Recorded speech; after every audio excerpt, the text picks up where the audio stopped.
survei Ganjar ini menurut saya sangat situasional gitu. Situasional. Sangat situasional. Jadi dia momentumnya juga karena momentum kekecewaan, ya orang juga akan memberikan respon juga sangat mengecewakan gitu kan. Jadi ini menurut saya sangat situasional.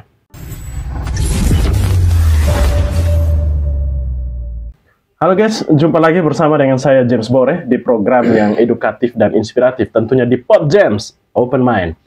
Ya, pasca isu penolakan terhadap timnas Israel pada Piala Dunia U20 yang rencananya akan berlangsung di Indonesia tetapi pada akhirnya dibatalkan oleh FIFA ini, ternyata memberi dampak yang cukup besar bagi PDIP sebagai partai politik terbesar di Indonesia, dan juga salah satu figur capres potensial yaitu Ganjar Pranowo, yang mana dari hasil survei terbaru yang sudah dirilis di media saat ini adalah mengalami penurunan dari sisi elektabilitas. Nah, hari ini kita akan berbincang sebenarnya apa yang terjadi, apakah ini kesalahan strategi, blunder, atau memang sebuah konsekuensi dari ideologi yang harus dipertahankan.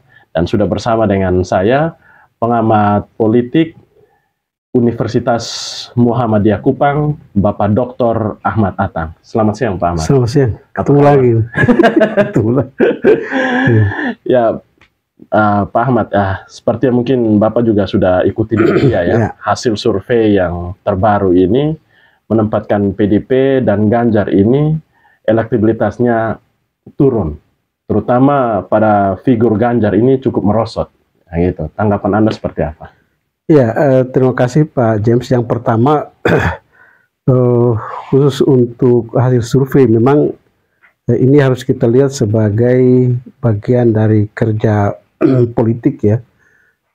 Apa yang dilakukan hasil survei terhadap penolakan Ganjar terhadap timnas Israel yang bermain di Indonesia, dan berakibat pada dicabutnya posisi sebagai tuan rumah. Memang dua posisi Ganjar selaku gubernur sekaligus capres calon presiden, dan PDIP sebagai partai di mana di dalam diskursus soal penolakan timnas Israel itu kan ada kader PDIP yaitu gubernur Bali dan gubernur Jawa Tengah. Begitu juga hasil survei terhadap posisi Ganjar sebagai capres. Jadi survei ini kan melihat dua hal. Pertama, melihat Ganjar sebagai capresnya, dan melihat PDIP sebagai partai politik yang dimana dua kadernya itu menjadi figur yang menciptakan semacam diskursus publik itu. Bagi saya, range waktu antara kasus penolakan dan pencabutan posisi Indonesia sebagai tuan rumah dengan hasil survei itu sangat dekat. Sangat dekat. Sangat dekat itu artinya emosi publik masih cukup tinggi terhadap kegagalan Indonesia sebagai tuan rumah. Sehingga ketika survei ini dilakukan pada suasana yang emosional, melahirkan hasil yang emosional. Jadi boleh dibilang survei yang emosional. Jadi saya mau mengatakan ini survei sangat emosional karena tensi publik terhadap kegagalan timnas usia 12 kita bermain itu masih menggejala, sehingga wajar kalau umpamanya survei dilakukan di tengah emosi publik itu juga akan menimbulkan semacam persepsi publik negatif terhadap PDIP dan Ganjar. Apakah itu menunjukkan bahwa survei ini dari sisi objektivitasnya masih diragukan atau bagaimana? Dia jelas objektif. Survei ini kerja akademis yang saya percaya terhadap kerja akademis. Hanya memang suasana batin publik ini kan masih mengalami kekecewaan dengan dicabutnya posisi sebagai tuan rumah. Sehingga ketika survei dilakukan, itu yang saya bilang tadi, masyarakat sedang mengalami kekecewaan, masyarakat sedang mengalami semacam melihat kenapa timnas kita itu kemudian tidak bermain dan kita tidak jadi tuan rumah, lalu masuk survei itu kegalauan publik itu kan kemudian dia melampiaskan dengan tidak melihat Ganjar sebagai salah satu figur yang awalnya itu diharapkan untuk didukung gitu kan. Tapi dengan kasus ini orang, jadi bagi saya ini masih keputusan sangat emosional. Kita tidak mungkin melihat ini sebagai bagian resolusi final, karena waktu masih berjalan kurang lebih 1 tahun, itu kan masih bisa berbalik menurut saya. Tapi biasanya ada pandangan dalam dunia politik mengatakan kalau elektabilitas sudah jatuh itu biasanya mau naik kembali itu sangat sulit itu, Pak. Ya, saya kira itu rumus yang umum berlaku gitu. Tapi sekarang yang kasus survei Ganjar ini menurut saya sangat situasional gitu. Situasional. Sangat situasional. Jadi dia momentumnya juga karena momentum kekecewaan, ya orang juga akan memberikan respon juga sangat mengecewakan gitu kan. Jadi ini menurut saya sangat situasional. Pak Ahmad, seperti yang kita wawancara kali lalu, ini kan dalam pandangan Anda mengatakan bisa jadi juga ada sebuah desain politik yang coba dimainkan untuk mencoba menarik simpati dari beberapa kelompok pemilih, seperti mungkin di kelompok Islam santri, Islam abangan, maupun Islam priai.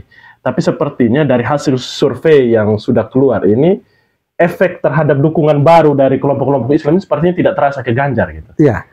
Pertama memang kalau kita lihat dari survei ini kan Ganjar mengalami penurunan nilai cukup tinggi, yaitu 6% dari survei Februari.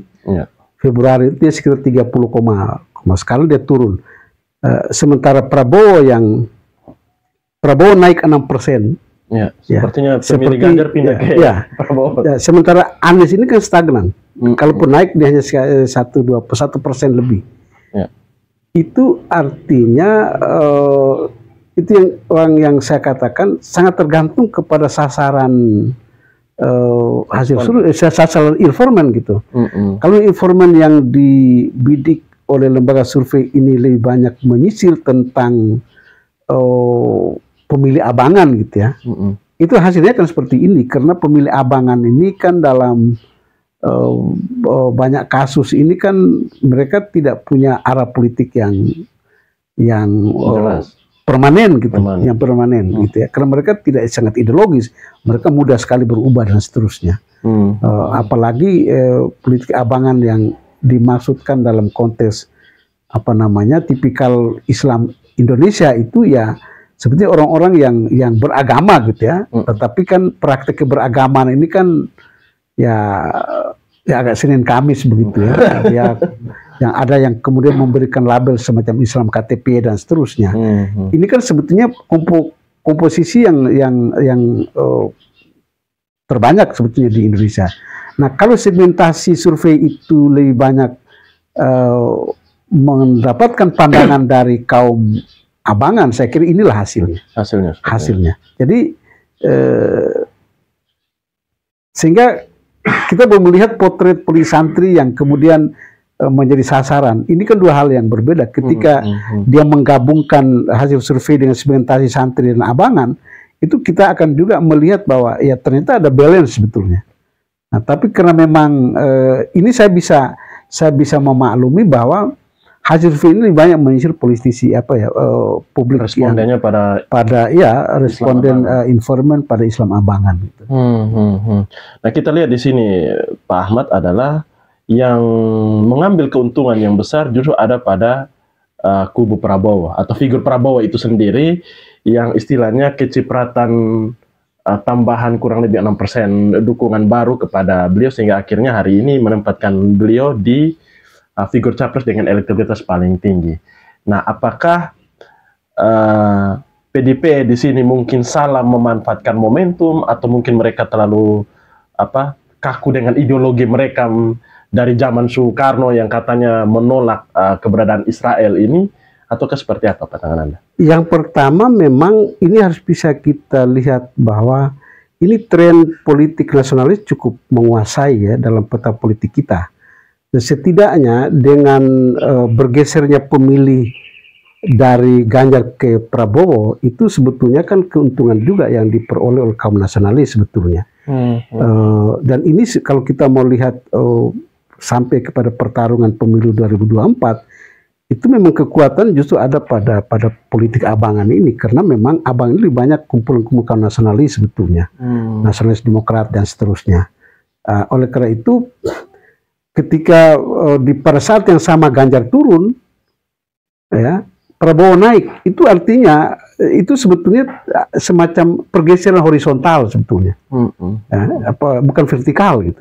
Jadi pergeseran horizontal dari nasional ke nasionalis gitu. Nah, nasional ke nasionalis, sehingga bisa kita baca bahwa ini kan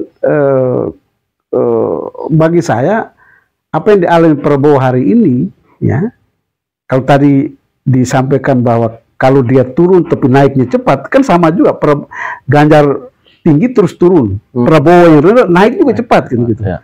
Ini juga bagian dari situasional, dan menurut saya Prabowo belum jaminan dan dia dan apa namanya, kelompok Prabowo tidak harus senang dulu melihat tren kenaikan ini, karena ini sangat sesuai, karena tidak ada sesuatu yang dibuat oleh Prabowo yang menggebrak situasi menaikkan popularitas dia. Ini kan memanfaatkan situasi ketika orang kecewa Ganjar, maka pilihan ke Anies tidak mungkin, dia harus pilih ke Prabowo.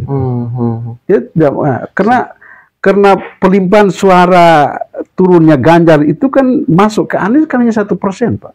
Sementara dia masuk ke Prabowo itu 6%. Itu artinya memang hasil survei ini kan menyicil kaum nasionalis gitu.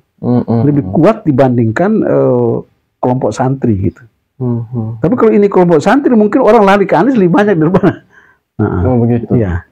Berarti dengan stagnannya elektabilitas daripada Anies ini, apakah mungkin juga karena dia tidak memanfaatkan momentum ini dan memilih diam, tidak ada statement apapun, sehingga akhirnya elektabilitas? Saya posisi kalau kita melihat responden nasionalis ini sebetulnya tanpa kasus sepak bola pun dukungan ke Anies tidak terlalu kuat gitu. Ya, dukungan ke Anies tidak terlalu kuat. Tanpa kasus sepak bola pun nasionalis ke Anies tidak terlalu kuat. Ini kan hanya berputar antara Ganjar dengan Prabowo saja. Mungkin karena segmen responden yang dipilih itu lebih menyisir pada kelompok-kelompok nasionalis, sehingga kelompok nasionalis, benar, pada dua figur itu saja, Pak. Betul.